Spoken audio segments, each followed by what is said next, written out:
The US economy is addicted to the war economy and to dirty money. And you can't drain the swamp in Washington unless 3,100 counties in America are willing to drain the swamp one county at a time. Because the swamp is from sea to shining sea. Trump can drain a lot of swamp from Washington on any issue where he has an 80% or higher consensus. But he doesn't have an 80% higher consensus, which makes him a prisoner of the machinery. So the question is, how do you get out of that box? How do you change things? The way you get out of it is through the budget. You delegate the information on the budget to 3,100 counties, and 3,100 counties help you re-engineer that budget one county at a time. You can't re-engineer it in Washington. So if we take a look at the healthcare system, if you look at all the constituencies who are subject to the healthcare budget, none of them are willing to buy into an economic situation or solution. So that's why the Senate and the House are just going around and around and around, because their constituencies won't buy into something that works. Here's what you do. You tell all the federal agencies to publish all of their budgets on a place-based basis so we can read them by county, and you start to engage the general population in real solutions. The number one problem in the budget, what is it? $11.5 trillion is missing from the federal government. The taxpayers have put money in, and they've paid, for money disappearing out the back door, and those assets are owned by private parties. Then they've paid $6 trillion for war in the Middle East, but the private assets picked up through that are owned by private parties.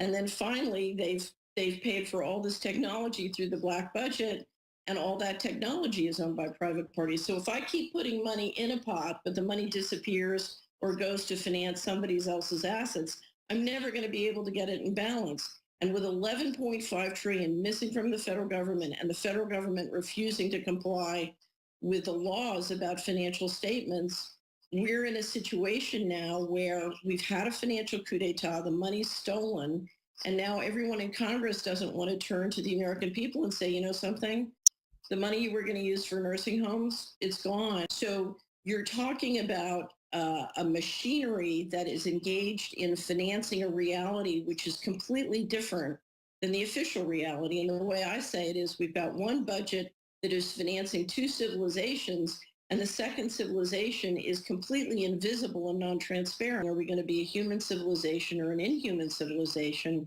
And it is absolutely imperative for all of us that believe in a human civilization to just stand and turn to this and say, no, we're not playing, we're not going along. And it starts with understanding that we have a group of people who've got the bit in their mouth and they want an inhuman civilization. It's very hard for many successful, particularly business people, to understand that it really is that bad. And that's part of what's got to be made clear. It really is that bad. And now we have to create the alternatives. Believe it or not, the alternatives are far more wealth creating than what these folks are up to.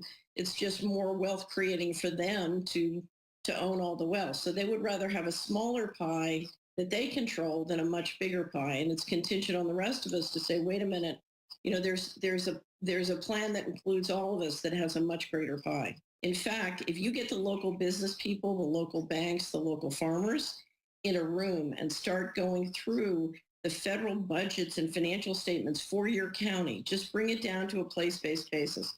The local businesses can make money and create lots of employment and new entrepreneurial opportunities by getting all that stuff back in a way that's going to help the budget. So switch the money. That's how you do it. And it's very granular. You've got to do it bottom up. And you talk money, you don't talk concept. So I used to be on a great listserv with a community organizer from Ohio. Whenever we talked ideology, we disagreed on everything and the fights were bitter.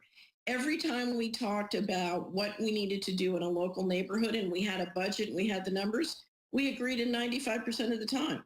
If you can just agree that the laws of the Constitution and the laws of financial management should be applied to the federal government, then you will get 95% agreement between the Bernie Sanders people Sure. and the Donald Trump people, and as long as you keep it local. And yes, you absolutely have a group that's immoral, but you have plenty of other people who you can't run the system. They can't. The top guys can't run the system without the establishment. You have plenty of people in that establishment who would like to see it work, but they don't know how. And so I've spent a lifetime trying to work out the nuts and bolts. I know it can work, bring enough transparency to their immorality, and I assure you they will be shunned. So this is why transparency is at the very, very heart of what we have to do. Why is anybody banking at a New York Fed member bank? Why is any person in America banking? So if we're going to continue to support in the marketplace and support with our tax dollars and support people who do this, I mean, this really comes down to who are we going to admire, the lawful or the quote unquote winner? If you look at the total wealth that we have on planet Earth right now, it's 1% of what it could be.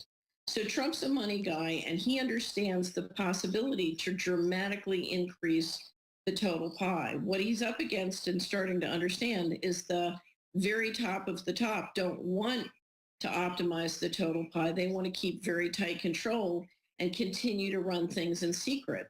And that's what he's running into. And I think Trump can't believe that there are that many people willing to go along with something that is inhuman. That's what he finds befuddling. Why are so many humans supporting something that will ultimately lead to their demise or their children's demise?